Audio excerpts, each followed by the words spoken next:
Mansar, exam तो पास में आ गया और ये 1857 की क्रांति का चैप्टर मेरे तो दिमाग में बैठता ही नहीं।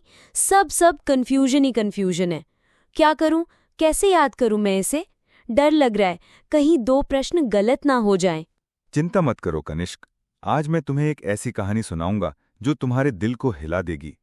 ये कहानी है हमारे महान राजस्थान की, जब 1857 में इस मिट्टी के वीर जवानों ने अपने खून से स्वतंत्रता का पहला अक्षर लिखा था। सर, लेकिन क्या ये कहानी परीक्षा के लिए भी महत्वपूर्ण है? मेरा एग्जाम नजदीक है। यही तो मजे की बात है। ये कहानी न केवल तुम्हारे दिल को छुएगी, बल्कि तुम्हारी परीक्षा में भी शानदार मार्क्स दिलाएगी। आज तक जो भी प्रश्न इस टॉपिक से आए हैं, सब कुछ इस कहानी में है। टेस्ट क्यू ऐप के डेटा के अनुसार हर बार राजस्थान की सभी एग्जाम्स में इस चैप्टर से प्रश्न पूछे जाते हैं, और कोई भी प्रश्न टेस्ट क्यू ऐप की टेस्ट सीरीज से बाहर चला जाए, सवाल ही नहीं बनता। इसीलिए मैं हर बार स्टूडेंट्स को टेस्ट क्यू ऐप पर प्रैक्टिस करने के लिए बोलता रहता हूं, ताकि उनको बार बार मेहनत करने की जरूरत ही ना पड़े और पहले ही अटेम्प्ट में गवर्नमेंट जॉब मिल जाए। इसे तो मैं वीडियो खत्म होते ही डाउनलोड करूंगी। तो सर, अब शुरू कीजिए हमारी आज की कहानी को। इतिहास सिर्फ तारीखें और नाम नहीं होता कनिष्क, ये बोझ नहीं, बल्कि उन लोगों की आत्मा की पुकार है जिनकी कुर्बानी को हमने भुला दिया है। ये उन वीर सपूतों की दास्तान है जिनके खून से आज़ादी की पहली इबारत लिखी गई। आज हम इसे सिर्फ पढ़ेंगे नहीं, इसे महसूस करेंगे। मैं वादा करता हूं कि आज की क्लास के बाद ये चैप्टर तुम्हारे दिमाग में नहीं, बल्कि सीधे तुम्हारे दिल में उतर जाएगा। ये एक ऐसी फिल्म है जिसे हम सब मिलकर देखेंगे, और मैं इसका डायरेक्टर हूं। दोस्तों, अगर आप भी इस कहानी को महसूस करना चाहते हैं तो एक बार हमारे इस चैनल को सब्सक्राइब करके देखिए। हम एक नए अंदाज में पढ़ रहे हैं। यकीन मानिए, आपने हमारी एक क्लास देख ली तो पूरा चैप्टर सिर्फ बातों ही बातों में आपको हमेशा के लिए याद हो जाएगा। मुझे पता है आपके कमेंट से हमें सबसे ज्यादा मोटिवेशन मिलता है। हम आपके हर एक कमेंट को पढ़ते हैं और हर दिन अपने कंटेंट में सुधार करने की कोशिश करते हैं। बस एक लाइक का बटन और एक प्यारा सा कमेंट, इतना तो बनता है यार। अच्छा कनिष्क, तुम कह रही थी कि इतिहास रटना है, लेकिन क्या तुमने कभी सोचा कि 1857 की क्रांति क्यों हुई? क्या ये सिर्फ कुछ सिपाहियों का गुस्सा था? नहीं, ये एक ऐसा ज्वालामुखी था जो सदियों से सुलग रहा था। इसकी नींव तो तभी पड़ गई थी जब 1818 में हमारी रियासतों ने अंग्रेजों के साथ सहायक संधियां की थी। सहायक संधियां? वो क्या थीं सर? सहायक संधियां दरअसल गवर्नर जनरल लॉर्ड वेलेस्ली की एक शातिर चाल थी। इसके तहत अंग्रेज हमारी रियासतों की सुरक्षा की जिम्मेदारी लेते थे, लेकिन बदले में हमारी आंतरिक और विदेश नीति पर उनका पूरा नियंत्रण हो जाता था। हमारे राजा बस नाम के राजा रह गए थे, उनकी स्वायत्तता पूरी तरह से खत्म हो गई थी। इसके बाद लॉर्ड डलहौजी ने अधीनस्थ पार्थक्य की नीति लागू की, जिसने राजाओं को अंग्रेजों के पॉलिटिकल एजेंट की कठपुतली बना दिया। ये तो धोखे की कहानी है। बिल्कुल, और ये धोखा सिर्फ राजाओं के साथ नहीं हुआ, हमारी अर्थव्यवस्था को भी निचोड़ लिया गया। भारी भरकम लगान और करों ने किसानों की कमर तोड़ दी। हमारे पारंपरिक उद्योग और कारीगर बर्बाद हो गए, क्योंकि अंग्रेजों ने अपने माल के लिए बाजार बना दिया। भारत से धन का निरंतर निकास हो रहा था और हमारा देश दिन ब दिन गरीब होता जा रहा था। ये सब इतना भयानक था कि राजस्थान 1857 आते आते आर्थिक दृष्टि से कंगाल हो चुका था। लेकिन सर, मैंने सुना था कि असली वजह तो सैनिकों का गुस्सा था। हाँ, वो गुस्सा तो था ही। सैनिक भी अपने ही वतन में दोयम दर्जे के नागरिक थे। उन्हें उच्च पदों पर पदोन्नति नहीं मिलती थी और उनका वेतन भी कम था। लेकिन सबसे बड़ा डर था हमारी संस्कृति और धर्म पर हमला। सती प्रथा पर रोक और विधवा पुनर्विवाह जैसे सामाजिक सुधारों को भारतीय अपनी परंपराओं पर सीधा हस्तक्षेप मानते थे। जब ईसाई मिशनरियों ने धर्म परिवर्तन शुरू किया तो सिपाहियों को लगा कि उनकी पहचान ही खतरे में है। और फिर आया वो आखिरी तिनका, नई एनफील्ड राइफल के कारतूस, जिन पर गाय और सुअर की चर्बी लगी होने की अफवाह थी। ये अफवाह नहीं, सच्चाई थी, और यही वो चिंगारी थी जिसने ज्वालामुखी को विस्फोट कर दिया। कनिष्क, अब पहला महत्वपूर्ण प्रश्न बताओ, 1857 की क्रांति के समय भारत का गवर्नर जनरल कौन था? Lord Canning. बिल्कुल सही जवाब। ये प्रश्न RSMSSB द्वारा आयोजित CET 10+2 परीक्षा 2024 में पूछा गया था। लॉर्ड कैनिंग ही वो व्यक्ति था जो 1857 की इनिंग खेलने आया था। अब दूसरा प्रश्न बताओ, 1857 की क्रांति के समय ब्रिटिश ईस्ट इंडिया कंपनी का सेनापति कौन था? जॉर्ज एनन। शानदार, ये भी एक बार CET एग्जाम में पूछा जा चुका है, इसे नोट कर लो। और तीसरा प्रश्न बताओ, राजस्थान में उस समय AGG यानी एजेंट टू गवर्नर जनरल कौन था? George Patrick Lawrence? बिल्कुल सही। ये प्रश्न आरपीएससी सेकंड ग्रेड 2020 में पूछा गया था। देखो, भारत में कैनिंग, कंपनी का सेनापति एनिन और राजस्थान में लॉरेंस, एक ही समय में तीन महत्वपूर्ण चेहरे। कनिष्क 28 मई 1857 का दिन था। सूरज अभी भी उसी तरह उग रहा था, लेकिन इस दिन कुछ अलग था। नसीराबाद छावनी में 15वीं बंगाल नेटिव इन्फेंट्री के सैनिकों के दिलों में एक आग धधक रही थी। ये वही नसीराबाद है जहां से राजस्थान में क्रांति की पहली चिंगारी फूटी थी। मेजर स्पॉटिसवुड और न्यूबरी नाम के दो अंग्रेज अधिकारी थे जो हमारे सैनिकों को कुत्तों से भी बदतर समझते थे। सर, ये तो बहुत दुखदायी है। हाँ, बहुत ज्यादा। जब मेरठ में विद्रोह की आग भड़की तो अंग्रेजों को डर लगा कि कहीं अजमेर में रखी 15वीं बंगाल नेटिव इन्फेंट्री भी विद्रोह न कर दे। उन्हें उन पर बिल्कुल भी भरोसा नहीं था। इसीलिए उन्होंने उस टुकड़ी को अजमेर से हटाकर नसीराबाद भेज दिया और बंबई से नई टुकड़ी बुलाकर उन पर निगरानी रखने को कहा। इस अविश्वास ने सैनिकों के आत्मसम्मान पर गहरा वार किया। ओह, यानी उन पर शक किया गया। हाँ, और यहीं से राजस्थान की पहली चिंगारी भड़की। 28 मई 1857 को गुरुवार के दिन बख्तावर सिंह के नेतृत्व में 15वीं और 30वीं नेटिव इन्फेंट्री के सिपाहियों ने विद्रोह कर दिया। उन्होंने मेजर वुड और न्यूबरी को मार डाला, जो ब्रिटिशों के दिलों में खौफ भरने के लिए काफी था। विद्रोहियों ने शस्त्रागार और खजाना लूट लिया, लेकिन आम जनता को कोई नुकसान नहीं पहुंचाया। और फिर वे दिल्ली चलो का नारा लगाते हुए दिल्ली की ओर चल पड़े। कनिष्क, बताओ, राजस्थान में 1857 की क्रांति का प्रारंभ किस स्थान से हुआ था? नसीराबाद। एकदम सही जवाब। ये प्रश्न आरपीएससी की कई परीक्षाओं में पूछा गया है, यहां तक कि 2024 के स्टेनोग्राफर एग्जाम में भी आया है। और बताओ, नसीराबाद में क्रांति का नेतृत्व किसने किया था? बख्तावर सिंह। बहुत बढ़िया। ये प्रश्न भी आरपीएससी फर्स्ट ग्रेड 2020 में पूछा गया था। कनिष्क, मैं एक और प्रश्न पूछता हूं जो आरएसएमएसएसबी जीएन 2024 में आया था। राजस्थानी छावनी का नाम क्या है जिसमें कंपनी सेवा में कार्यरत कुछ भारतीय सैनिकों ने 28 मई 1857 को विद्रोह कर दिया था? सर, आपकी कहानी से तो लग रहा है कि नसीराबाद छावनी। शाबाश, बिल्कुल सही। यही वो जगह है जहां से राजस्थान में स्वतंत्रता संग्राम की शुरुआत हुई थी। कनिष्क, तुम्हें पता है कि यह प्रश्न टेस्टक्यू ऐप में भी अवेलेबल है? यह एप्लीकेशन तो कमाल की है। राजस्थान की सभी प्रतियोगी परीक्षाओं की टेस्ट सीरीज यहां मिलती है। पिछले एग्जाम्स में इस ऐप से 85% से भी ज्यादा प्रश्न पूछे गए हैं। और सबसे बेहतरीन बात यह है कि यहां रोज फ्री क्विज भी होती है। अगर तुम अपनी तैयारी में 4 चांद लगाना चाहती हो तो टेस्टक्यू ऐप को डाउनलोड करना मत भूलना। वाह सर, ये तो बहुत फायदेमंद लगता है। 3 जून 1857 को नीमच छावनी में क्या हुआ? यहां पर कर्नल एबर्ट नाम का एक अंग्रेज अधिकारी था। उसने सैनिकों को वफादारी की शपथ दिलाने की कोशिश की, लेकिन मोहम्मद अली बेग नाम के एक बहादुर सैनिक ने कहा कि अंग्रेजों ने अवध के साथ अपनी शपथ नहीं निभाई, इसलिए भारतीयों पर भी इसका पालन करने का कोई दायित्व नहीं है।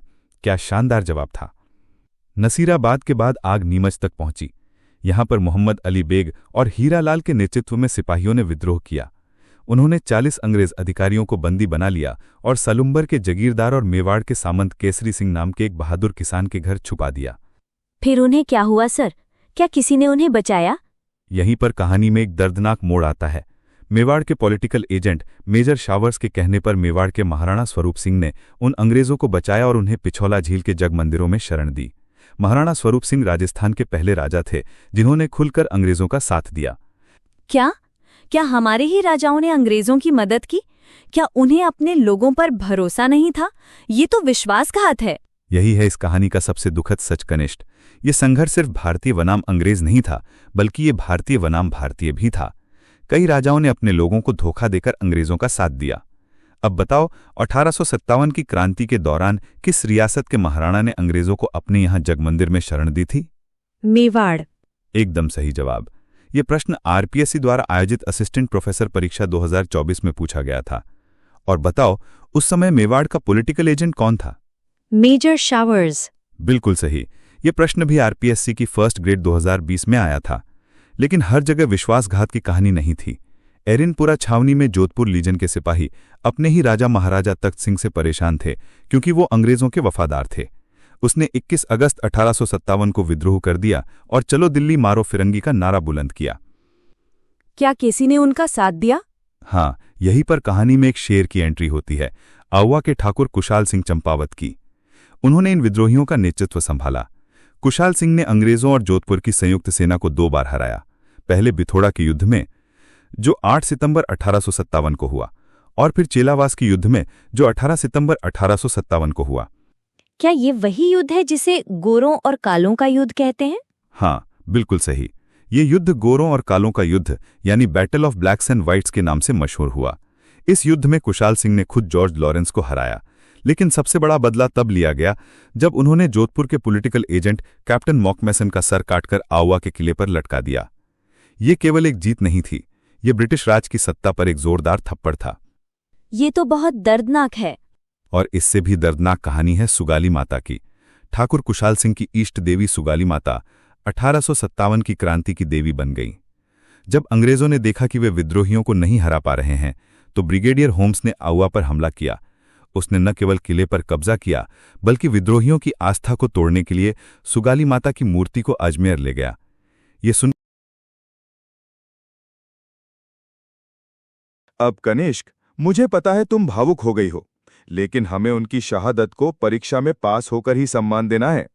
ये बता, 1857 की क्रांति के समय मारवाड़ में किस कुलदेवी की मूर्ति प्रेरणा स्रोत थी? सुगाली माता। सही जवाब। ये प्रश्न आरपीएससी सेकंड ग्रेड 2020 में पूछा गया था।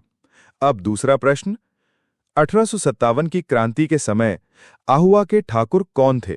कुशाल सिंह चंपावत। वाह, ये प्रश्न आरएसएसएसबी द्वारा आयोजित सीईटी 2024 में आया था। और अंतिम प्रश्न, ये थोड़ा मुश्किल है। 1857 के विद्रोह को सभ्यता व बर्बरता के बीच युद्ध किसने कहा था? T R Holmes. वाह, आरपीएससी फर्स्ट ग्रेड 2020 का प्रश्न है ये। तुम्हारा जवाब बिल्कुल सही है। सर, अब कोटा का जन विद्रोह और तांत्या टोपे के महाप्रवास के बारे में बताओ। यहाँ से भी हर बार एग्जाम में क्वेश्चंस आते हैं। कनिष्क, आप तैयार हो जाओ रोने के लिए। 15 अक्टूबर 1857 को कोटा में जो हुआ वो इतिहास का सबसे दुखदायी अध्याय है। लाला जयदयाल और मेहराब खां के नेतृत्व में 3000 सैनिकों ने अंग्रेजी सेना के खिलाफ स्वराज का बिगुल फूंका। पॉलिटिकल एजेंट मेजर बर्टन और उसके 2 पुत्रों फ्रैंक और आर्थर और एक डॉक्टर को मार डाला गया। सबसे दिल दहलाने वाली बात यह है कि मेजर बर्टन का सिर काटकर पूरे कोटा शहर में घुमाया गया। 6 महीने तक कोटा अंग्रेजी शासन से मुक्त रहा, जिससे ब्रिटिशों की रूह कांप उठी। इस विद्रोह के बाद क्रांतिकारियों ने कोटा शहर पर लगभग 6 महीने तक कब्जा बनाए रखा। उन्होंने शासक महाराव राम सिंह द्वितीय को महल में ही कैद कर दिया और शासन अपने हाथों में ले लिया। ये राजस्थान में सबसे लंबा और सबसे तीव्र जनविद्रोह था। अंत में अंग्रेजों ने करौली के महारावल मदनपाल की सहायता से कोटा पर पुनः अधिकार किया और लाला जयदयाल और मेहराब खां को फांसी पर लटका दिया गया। अगर आहुआ बहादुरी का प्रतीक था, तो कोटा जनशक्ति का था। यहाँ विद्रोह सिर्फ सैनिकों का नहीं, बल्कि पूरे शहर का था, जिसका नेतृत्व वकील लाला जयदयाल और सेना के अधिकारी मेहराब खां ने किया था। सर, ये तो बहुत दुखदाई है। अब बताओ कनिष्क, 1857 की क्रांति में किस रियासत ने सबसे लंबा जनविद्रोह देखा? कोटा। सही है। ये प्रश्न आरएसएम एसएसबी की परीक्षा में कई बार पूछा गया है। और कोटा का पॉलिटिकल एजेंट कौन था? Major Burton. सही जवाब। आरपीएससी सेकंड ग्रेड 2020 का प्रश्न है ये। एक और, राजस्थान में 1857 के संग्राम का सबसे प्रभावी व मजबूत विद्रोह कहाँ हुआ? सर, कोटा। उन वीरों की कुर्बानी को कैसे भूल सकती हूँ। शाबाश, तुम्हारी भावना सही दिशा में है। अब सुनो तांत्या टोपे की दिल छू लेने वाली कहानी। 5000 सैनिकों के साथ ये राजस्थान में आए। पहले हिंडौन, फिर लालसोट, फिर टोंक पहुंचे। टोंक में जब नवाब ने इनका विरोध किया, तो टोंक की जनता ने तांत्या टोपे का साथ दिया। नवाब के खिलाफ भेजी गई सेना भी तांत्या टोपे के साथ मिल गई। क्या शानदार था ये समय। इस क्रांति में एक ऐसा भी योद्धा था जिसने अकेले अंग्रेजों को छकाया। उसका नाम था रामचंद्र पांडुरंग, जिसे दुनिया तांत्या टोपे के नाम से जानती है। वे ग्वालियर के विद्रोहियों के साथ राजस्थान में दाखिल हुए। उन्हें उम्मीद थी कि राजस्थान के राजा उनकी मदद करेंगे, लेकिन अधिकांश ने उनका साथ नहीं दिया। लेकिन कुछ ने तो दिया था ना? हाँ, सलुम्बर का रावत केसरी सिंह और कोठारिया के राव जोत सिंह ने तांत्या टोपे और उनके सैनिकों को अपने यहाँ शरण दी। लेकिन उन्हें सबसे ज्यादा समर्थन टोंक के नवाब की सेना से मिला। तांत्या टोपे ने झालावाड़ के राजा पृथ्वी सिंह को हराकर उस पर अधिकार भी कर लिया, लेकिन फिर अंग्रेजों के दबाव में पीछे हटना पड़ा और अंत में मानसिंह नरूका नामक एक विश्वासघाती दोस्त ने उन्हें पकड़वा दिया। तांतिया टोपे की हार सिर्फ एक सैन्य हार नहीं थी, बल्कि ये विश्वासघात की हार थी। 7 अप्रैल 1859 को नरवर के जंगलों में धोखे से पकड़े गए और 18 अप्रैल 1859 को फांसी दे दी गई। इनकी फांसी के साथ ही राजस्थान में 1857 की क्रांति समाप्त हो गई। सर, कितना दुखदाई अंत। अब बताओ कनिष्क, 1857 की क्रांति में राजस्थान के किस नगर पर अधिकार करने में सफलता प्राप्त की थी?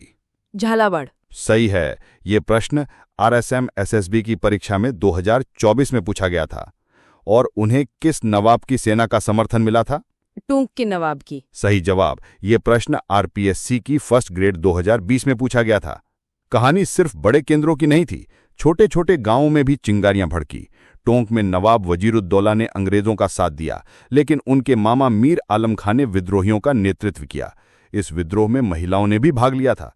भरतपुर में मेव और गुर्जर विद्रोहियों से मिल गए और मॉरिसन को भागना पड़ा। धौलपुर में राव रामचंद्र और हीरालाल के नेतृत्व में विद्रोह हुआ और उन्होंने 2 महीने तक राज्य पर अधिकार बनाए रखा। करौली में मदन पाल ने मोहम्मद खां की हत्या करवाकर अंग्रेजों का साथ दिया। जयपुर में शासक राम सिंह द्वितीय ने अंग्रेजों का साथ दिया। उन्हें अंग्रेजों ने सितारे हिंद की उपाधि दी।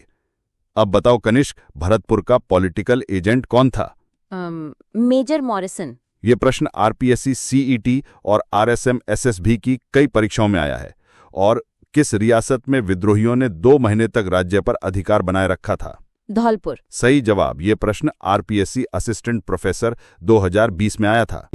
जयपुर में शासक राम सिंह द्वितीय ने अंग्रेजों का साथ दिया। उन्हें अंग्रेजों ने सितारे हिंद की उपाधि दी। कनिष्क, हर कहानी का अंत सुखद नहीं होता। इस क्रांति का अंत भी दुखद था। ये क्रांति राजस्थान में सफल नहीं हो सकी। इसकी कई वजहें थीं। क्या ये सब व्यर्थ था सर?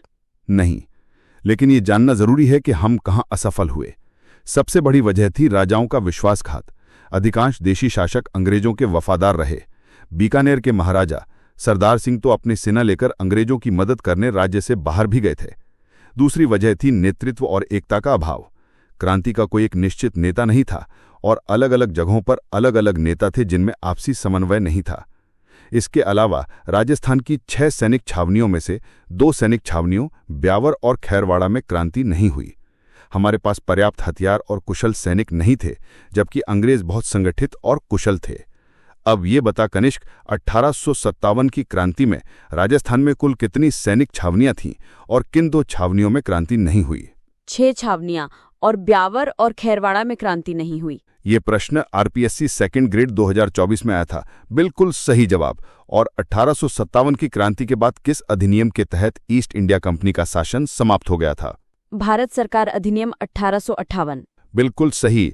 ये प्रश्न RPSC फर्स्ट ग्रेड 2024 में पूछा गया था। कनिष्क, आंखें बंद करो और सोचो, क्या वो सब व्यर्थ था? नहीं, ये सिर्फ एक क्रांति नहीं थी, ये आज़ादी के लिए हमारा पहला सामूहिक प्रयास था। इस क्रांति ने ईस्ट इंडिया कंपनी का शासन समाप्त कर दिया और भारत पर सीधा ब्रिटिश ताज का शासन स्थापित हुआ। इस क्रांति ने राजस्थान की जनता में जन चेतना और राजनीतिक जागृति को जन्म दिया। आज भी लोग डूंगजी और जवाहर जी के गीत गाते हैं, जो गरीबों की मदद के लिए अमीरों को लूटते थे। उनके बलिदान की सबसे बड़ी जीत ये नहीं थी कि वे जीत गए, बल्कि ये थी कि उन्होंने आने वाली पीढ़ियों के लिए आज़ादी का रास्ता खोल दिया। उनकी शहादत को याद रखने का सबसे अच्छा तरीका है कि हम उनकी गाथा को याद रखें और अपनी परीक्षाओं में सफल होकर दिखाएं। और इस सफलता के लिए मैं तुम्हें एक और सीक्रेट बताता हूं। क्या सर? मुझे लग रहा था कि ये सब याद रखना बहुत मुश्किल है, पर अब कुछ उम्मीद बंधी है। देखो, सिर्फ कहानी सुनने से काम नहीं चलेगा, प्रैक्टिस भी उतनी ही जरूरी है। मैं तुम्हें एक टेस्टक्यू ऐप के बारे में बताता हूं। मैंने खुद इस पर बहुत रिसर्च की है। इस ऐप पर हर टॉपिक से जुड़े चैप्टर वाइज टेस्ट और क्विज हैं। और पता है सबसे जबरदस्त बात क्या है? कि पिछले एग्जाम्स में इस ऐप से 85% से भी ज्यादा सवाल सीधे सीधे आए हैं। ये कोई मजाक नहीं है कनिष्क, ये तुम्हारी मेहनत को सही दिशा देगा। सच में सर? 85%? ये तो बहुत बड़ी बात है। तो क्या ये ऐप मेरे जैसे स्टूडेंट्स के लिए है, जो सिर्फ रटने की बजाय समझना चाहते हैं? बिल्कुल। इसमें वर्चुअल ट्यूटर भी है, जो तुम्हारी कमजोरियों को पहचान कर बताता है कि किस टॉपिक पर ज्यादा ध्यान देना है। ये तुम्हारे लिए पर्सनलाइज्ड लर्निंग प्लान बनाता है, ताकि तुम्हारी तैयारी सबसे शानदार हो। यहाँ तक कि रोजाना मुफ्त क्विज भी होती हैं, जो तुम्हारी तैयारी में 4 चांद लगा देंगी। इस ऐप को अभी डाउनलोड करो। हाँ सर, अभी करती हूँ। मुझे लगता है ये एप्लीकेशन तो वाकई में ज़बरदस्त है और यहाँ से सवाल ज़रूर आते हैं, तो यहाँ से नोट्स लेके पढ़ना और टेस्ट सीरीज के माध्यम से प्रैक्टिस करना मेरी सफलता का कारण बनेगा। और हाँ, एक और बात तुम्हें पता है, ये जो मैं प्रीवियस ईयर क्वेश्चन ढूंढ कर लाता हूँ, ये सब कहाँ से मिलते हैं? टेलीग्राम ग्रुप है टेस्ट क्यू आरपीएससी। वहाँ रोज शाम 6 बजे राजस्थान जीके की लाइव क्विज करवाई जाती है। इसमें वही प्रश्न होते हैं जो तुम्हारी परीक्षा में सीधे पूछे जाते हैं। यहाँ तुम्हें सभी एग्जाम अपडेट्स और महत्वपूर्ण स्टडी नोट्स भी मिलते हैं, तो इसे ज्वाइन करना मत भूलना।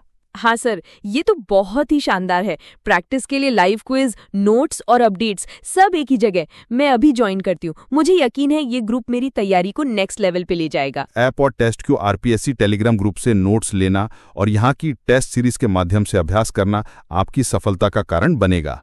आज ही इस प्यारे से ऐप को डाउनलोड करें। और दोस्तों, जैसा कि कनिष्क ने कहा, आपके कमेंट से हमें बहुत ज़्यादा मोटिवेशन मिलता है। कम से कम एक कमेंट तो करना बनता है यार। एक लाइक का बटन और एक प्यारा सा कमेंट, बस इतना ही चाहिए।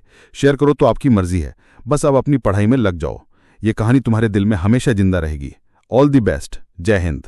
जय राजस्थान।